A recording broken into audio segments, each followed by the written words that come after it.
մեկը դա ազդեցություն է, որ տեղի է ունենում, այսինքն կրթական համակարգը որպես օբյեկտ է այդ ազդեցությունը, այսինքն դու ինչ-որ բան արեցիր, չարեցիր, դրա մասին մտածեցիր, չմտածեցիր, քաղաքականություններ, ծրագրեր ունեցար, ինչ-որ կարգավորումներ չունեցար, մեկը ինքը տեղի ունի, որտեղ համաշխարհային process-ը ջրհեղեղի պես է, եկել է, ասենք ջուրը բարձրացել է, մի բան պետք է անենք, ասենք պետությունը ակտիվ է, թե ակտիվ չի, մեկը ժողովուրդը ջրից պետք է մի ձևի փրկվեն, հա։ Այսինքն այդ մի ազդեցությունն է, այդտեղ հսկայական է։ Այսինքն այն առումով, որ ասենք աշակերտների վարվելակերպը ոնց է փոխում, կրթական process-ային մասնակցության ձևը ոնց է փոխում, այդ գործիքների հետ կապված իրենց գիտակցության մակարդակը ոնց է փոխում, բավականին մեծ է, չնայած էլի, ասենք, ես այս վերջերս բավականին մեծ քանակի դասընթացներ եմ անցկացնում հենց դպրոցի հասակ երեխաների հետ ու տեսնում եմ, որ իրենք ոնց որ շատ ավելի շատ է իրենց մեծ քանակություն են մարդկանց, որ հասկացել են, որ այդպիսի բան կա, բայց թե դա ինչ է, իրենք չեն հասկացել։ Այսինքն ոնց որ թե եթե ծնողների հետ համեմատենք, մակարդակը կիրառելիության ավելի բարձր է տոկոսը, բայց ասենք գիտակցություն, թե ասենք ինչ կարելի է դրա միջոցով անել, ամենաբազային մակարդակի վրա է ու ասենք շատ ցածր է, հա։ Բայց այդ առում մեկը իրենց ասենք տնային հետ կապված ենք շատ լավ հասկացել են, թե ինչ էր կարող անեն, շահադրությունների հետ շատ լավ հասկացել են, թե ինչ կարող են անեն, բոլոր տեսակի հարցերի բանային եւ այլն հասկացել են, բայց օրինակեմա չեն հասկացել, որ ասենք եթե օրինակեմա դու այդ դասը լավ չես հասկանում, ապա նույն ChatGPT-ին, Claude, Gemini-ը, Grok-ը եւ այլն կարող են շատ լավ ուսուցչի ասիստենտ լինեն ու քեզ օգնեն, որ դու դասը հասկանաս։ Բայց quand դասը հասկանալը չի իրանց խնդիրը,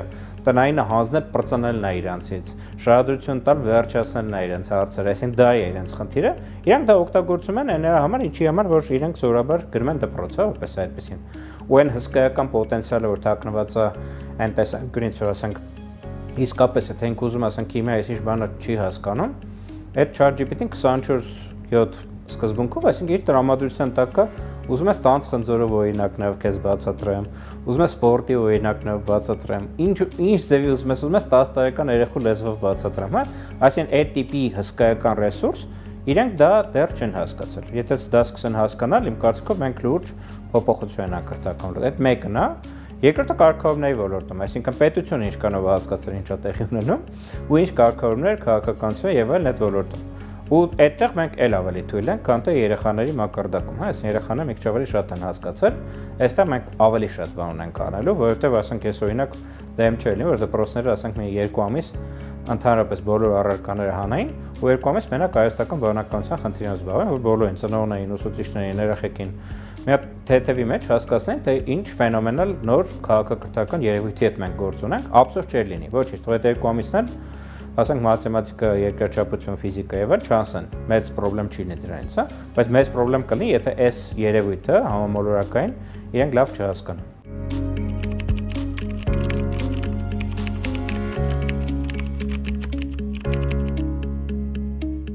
Հիմա համամոլորակային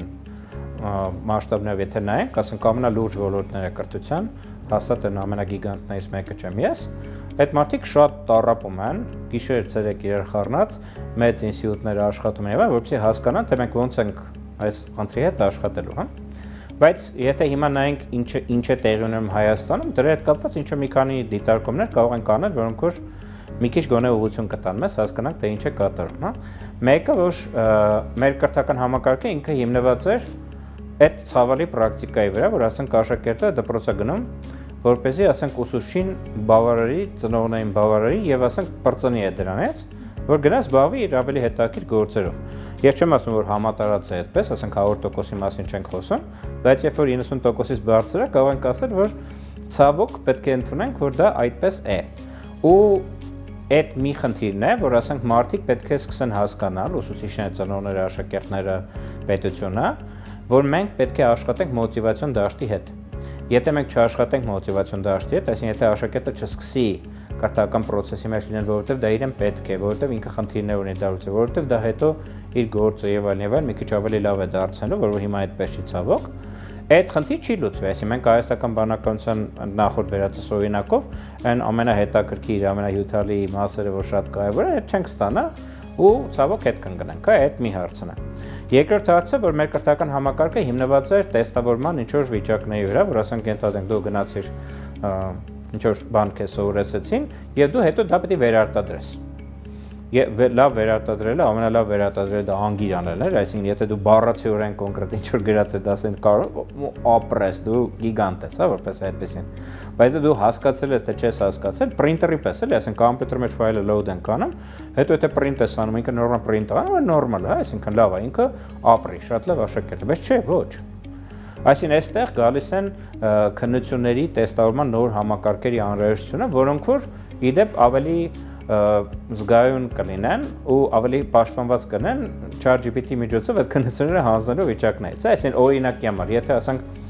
աշակերտը իր քննությունը լինում է ինչ-որ հետաքրքիր պրակտիկ փորձ կատարելու միջոցով օրինակի համար, ասենք պիտի իմանա, թե ասենք այս նյութը սրա վրա լցնելուց sense կանաչ ծուխա դուրս գալիս, ասենք ես որ լցում ես մեջը մանուշակագույն է դառնում, հետո եթե լցում ես մեջը այն մյուսը ասենք կարմիր է դառնում, ասենք դա հնարավոր չի իրական ChatGPT-ը, դու պետք է կարողանաս դա պրակտիկ անել, ու դրան պետք է հասկանաս, թե ինչա տեղի ունենում։ Այսինքն այդպիսի օրինակ եմ կամ պրոյեկտային աշխատանքների միջոցով մարդիկ կարող նախագծեր իրականացնեն ու ասենք արդյունքները կարողանան պրեզենտացիա անեն ու հիմնավորեն, եթե հարցեր տան իրենց, բացատրեն, թե ինչի համար է այդպես արել, ինչ է ընթացքում հասկացել։ Այսինքն կան հիմա մշակված բազմաթիվ ձևեր կան, որոնց որ պետք է հիշել պարզապես ու շատ վաղուց, ասենք 50-ական, 60-ական թվականներից մշակված հետաքրքիր գնահատման տարբերակներ կային, որոնք որ հիմա կարելի է դրանք վերհիշել եւ սկսել կիրառել։ Դա երկրորդ մասն է, որ ասենք այդ գնահատման համակարգերը ինչ որ ձևի պետք է փոփոխվեն եւ ու երրորդը դա բովանդակության մատուցումն է, հա, այսինքն ժամանակին եթե մարդը կարող էր գար եւ վերցնել ասենք իր լեկցիան, հետո էլ ասում են այդ լեկցիաները ձեզ կտանք կամ չենք տա, ու այդ լեկցիան կարդար, ես եղել եմ, երբ որ համալսարանում էի, ասենք արդեն քրքրվել է այդ լեկցիան, այսինքն այդ մարդը հազիվ էր կարողանում կարդար, թե ինչա դրա վրա գրած, հա, բայց ինքս կարդում էր այդ լեկցիան, մենք պետք է գրենք այդ լեկցիան, հետո այդ կարդածից ես պետք է գրեի, հետո եթե չէի գրե, պետք է մեր կուրսի վարդուշից վերցնեի իր գրածը, ու եթե իրան ասում էի կլինի դու տաս, որ այդ process տեղի չունենա, ասում է չէ, դու պետք է գրես, հա։ Այս վիճակները, այսինքն այդ գիտելիքի ուղղակի փոխանցման մասերը աբսուրդ են, որտեղ ասենք աշխարհի ամենալավ գիտելիքը, աշխարհի ամենալավ ձևերով ինտերնետում լցված է պարզապես ամբողջական, այսինքն աշխարհի ամենաթոփ համալսարանի, ամենաթոփ դպրոցների, ասենք ծրագրերը on-line դրված են, այսինքն դու էլ ինչի համար ես պետք, այսինքն այդ գիտելիքի մատուցման ձևերը եւս պետք է փոխվեն ու մենք պետք է հասկանանք ոնց ենք այդ հարցին մոտենալու, հա, այստեղ եւս էլի գալիս ասենք այդ խմբային աշխատանքի խնդիրը, հիմնավորելու թե ինչի ես դու դա սովորում, ինչի է դա կապված միջառարկայական տարբեր հետաքրքիր կապեր ցույց տալու խնդիրներ եւ այլն, հա, այսինքն հիմա հավերժ կարող է սրա մասին խոսել իրական։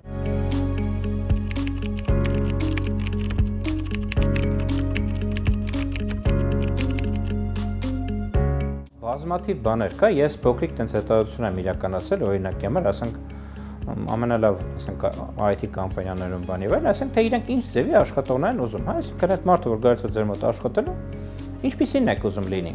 Ու ասենք գնացել եմ բոլորին հարցրել եմ, ասենք հավաքարից սկսած կամ կամպանիայի տերով վերջացած, ասենք բոլորին հարցնում եմ, թե ասենք ինչ է ուզում, նոր մարդը գալիս, ինչպիսին ենք գնում, ասես քարտերի վրա գրում է, ոչ այսքան քարտեր հավաքվեց, հետո այդ քարտերը կրկնությունները հանեցի,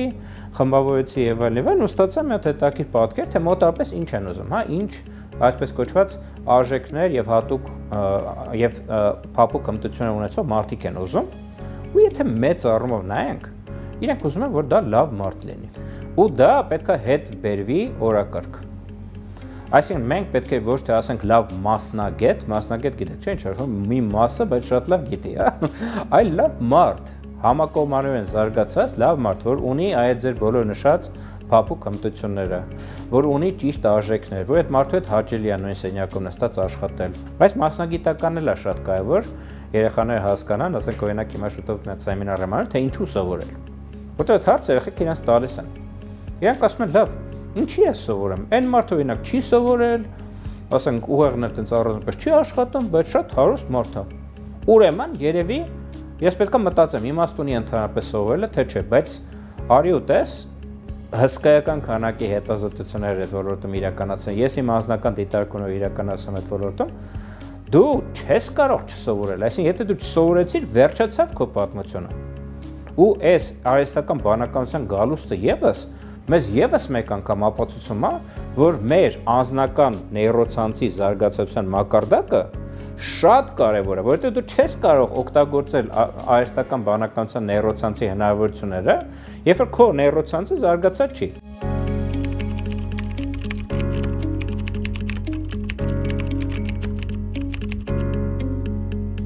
կարծիքով այս խաղի մեջ կան 4 խաղացողներ, ու այդ 4 խաղացողները հավասարապես պիտի տառապեն, տանջվեն, որ լավ հասկանան հայաստական բանականությունը ինչ է։ Մեկը դա երեխան է, երկրորդը դա ուսուցիչն է, երրորդը դա ծնողն է, չորրորդը դա պետությունն է։ Այդ 4 մարմինները հավասարապես հիմա խնդրեմ ունեն։ Ու բոլոր 4-ը պիտի հավասարապես տանջվեն, տառապեն, որ հասկանան, թե մենք ինչի հետ գործ ունենք, որովհետև դրանցից մեկը եթե խաղից դուրս եկավ, մենք մեկը խնդիրը ամբողջական չենք կարողանալ լուծենք։ Իսկ հիմա մենք ոչ մեկին չունենք խաղի մեջ։ Այսինքն դա ոչ մեկը ճիշտ ձևով, ամբողջական ձևով խաղի մեջ չի։ Իսկ եթե մենք չկարողանանք դա անել բոլորով իրար հետ, չի հավաքվելու։ Այդ puzzle-ը 4 կտորներից է բաղկացած, 4-ն պետք է հավասար լինեն։ Ուսուցիչների հետ կապված էլ ավելի արդիական է այս հարցը, որովհետև հիմա իրենք պետք է բայց հարցը գիտեք ոնց ասենք Microsoft Word-ը, հա, որպես այսինքն տեքստային ռեդակտորով, ասենք տեքստ ես կարողանում հավաքես, հա։ Մարդիկ եթե Word-ի հետ կապված սրա խնդիրներ ունեն։ Ռեալ ասենք տալիս ես մաուսը, կոմպյուտերը, կլավիատուրը, ասես հավաքես տեքստը, ինքս այսպես վիճակների մեջ է, հա։ Դժվար է այդ մարդուն պահանջել, որ ինքը հայաստական բանականությունը լավ կիրառի, ինչի համար հիշեցի սա, որովհետև ես ուզում եի ասել, որ իրենք հայաստական բանականությունը նույնքան լավ պետք է իմանան, ինչքան Word-ը։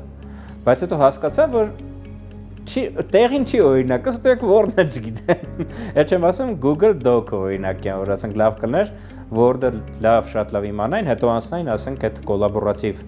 ընդհանուր խմբային աշխատանքային գործիքներին Google Doc-ը, Google Sheet-ը, բան եւ այլն, որ ասենք ցանցային վիճակներում իրար հետ ոնց կարող եք նույն դոկումենտի վրա աշխատել, ու հետո հաջորդը, որ պետքա նույն հայաստական բանականության գործիքները իրենց համար նույնքան ազատ օգտագործելի դառնան, ինչքան Word-ը, մաուսը, կլավիատուրան եւ այդ մնացած բաները, հա։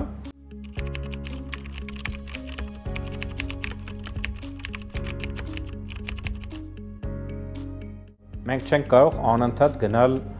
փակելու սկզբունքով, հա, այսինքն եկեք չօգտագործենք, հա, եկեք դպրոցներում ինտերնետը անջատենք, որ հանգարց չօգտագործեն, ասենք եկեք արգելենք հեռախոսների օգտագործումը, եկեք ChatGPT-ն հենց անենք, որ ասենք չաշխատի Հայաստանում, բան եւ ասենք կա էլի, ասենք պետությունները կա, գիտեք, այդ մոտեցում որդեգրել են, ասենք ու ասենք ասում են, որ մեր մոտ այս համակարգը պետք է չաշխատի։ Օրինակ եմը ասենք Չինաստանը կարող ասի YouTube-ի մոտ չաշխատի, Ամերիկանը կարող ասի ձեր DeepSeek-ի մոտ չաշխատի, ու ասենց իր այդ բանավեճի մեջ են։ Հայաստանը իր չափերի հնարավորությունից եւ այլն, ու այդպիսի հնարավորություն իրեն չի կարող թույլ տալ, ու համապատասխանաբար մենք պետք է շատ ավելի ճկուն, շատ ավելի հետաքրքիր մոտեցումներ կարողանանք որդեգրել, բայց իհարկե այստեղ շատ լուրջ խնդիրներ կան անվտանգության եւ էթիկայի հետ կապված, մանավանդ ինչ որ մենք նոր էթիկայի մասին պետք է խոսենք արդեն, որտեղ նախարարեստական բանականության ժամանակվա արժեքային եւ էթիկական խնդիրներ եւ հիմիկվա բավական լուրջ տարբերություն են, ասենք օրինակ համար ասենք ես երեխաներ եմ տեսնում դպրոցներում, որ ասում են, «Օ, ChatGPT-ն իմ աշխարհի ամենալավ ընկերն է»։ Ես ամեն ինչ իր հետ կիսում եմ, ինքը ամեն ինչի մասին գիտի, բան եւ այլն, ու ասենք այդ երեխան չի էլ հասկանում, որ իր դիմաց ընդհանրապես մարդուց ահավոր հեռու մի հատ համակարգ կա, որ միայն սուտ է խոսում իր էմոցիաների, զգացմունքների մասին, ասենք չկա, այսինքն ես այս վերջից մի հատ վիդեո եմ նայում ինտերնետով, էքսպերտներից մեկը երկար մի կես ժամ խոսելուց հետո վերջո համոզեց, որ ChatGPT-ն ասի, որ ես սուտ եմ խոսել։ Որտեւ ասենք երբ որ խոսեց իր հետ, ասեց, «Վայ, բարև Պոլ, ես այնքան ուրախ եմ, որ քեզ էլ տեսնում եմ, բան եւ այլն։ Ինչ հետաքրքիր բաներ կարաս ասես։ Այ ես քեզ այսպիսի հետաքրքիր բան եմ գտել եւ կարող եմ քեզ դրա մասին խոսել»։ Որ այս մարդը սկսեց վերլուծել, ասեց, «Դու ասում ես, որ դու ուրախ ես, դու էմոցիաներ ունես», ասում եմ, «Չէ, ես հայաստական բանականության համակարգում էմոցիաներ չունեմ»։ Ասում եմ, «Լավ, եթե էմոցիաներ չունես, ապա ինչ է որ դու ասացի, որ ես ուրախ եմ»։ Ասում եմ, «Ես դա բառապես խոսքը ավելի գունագեղ»։ Ասում եմ, «Իսկ երբ որ մարդը խոսքը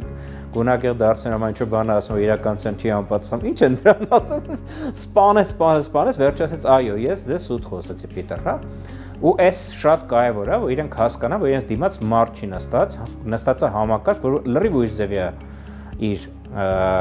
տվյալների մշակման process-ները, մտածողության չասեմ, հա, տվյալների մշակման process-ները իրականացում, եւ ինչ որ ինքը ասում է, դրա մի մասը իրականության չի համապատասխանում, չունի ոչ մի զգացմունքներ, այլ պարզապես ասում է, բայց երեխաները չեն հասկանում, քանի որ իրանց հետ ոչ մեկը առանձնապես չի խոսում, ասենք ոչ ծնողն է խոսում, ոչ ուսուցիչն է, ոչ իր ընկերն է առանձնապես խոսում, իրանք գտնում են մեկին, որ իրենց լսում է ուշադիր, որ լավ բաներ իրենց ասում։ Ոստեղ շատ լուրջ վտանգներ կան, որ մարդիկ կարող են լրիվ իրականության զգացումը կորցնեն ու հասկանան, որ սա է իմ աշխարհի ամենալավ ընկերն է, որ իմ մասին ամեն ինչ գիտի ու ինչ լավ է։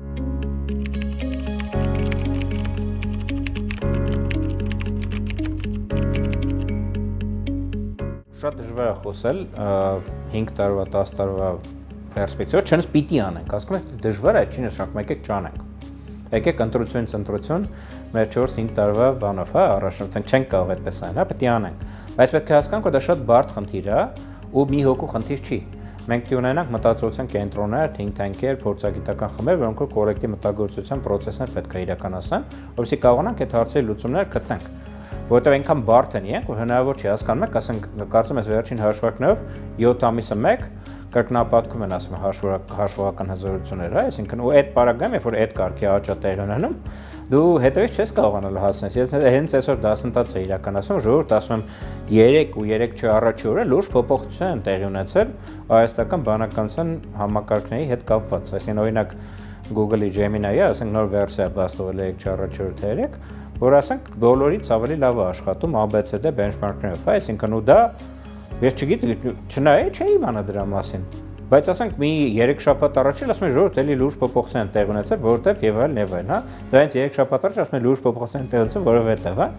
ու էսա արագությունը այնքան է մեծացել այս process-ների, որ իսկապես մեզ պետքա համակարգեր, խմբեր, էքսպերտային լուրջ ներուժի տրամադրում, մենք կարողանանք գոնե հասկանանք, թե ինչ է կատարվում, հետո կարողանանք մարդկանց հետ կիսել ու տեղեկացնել, հա։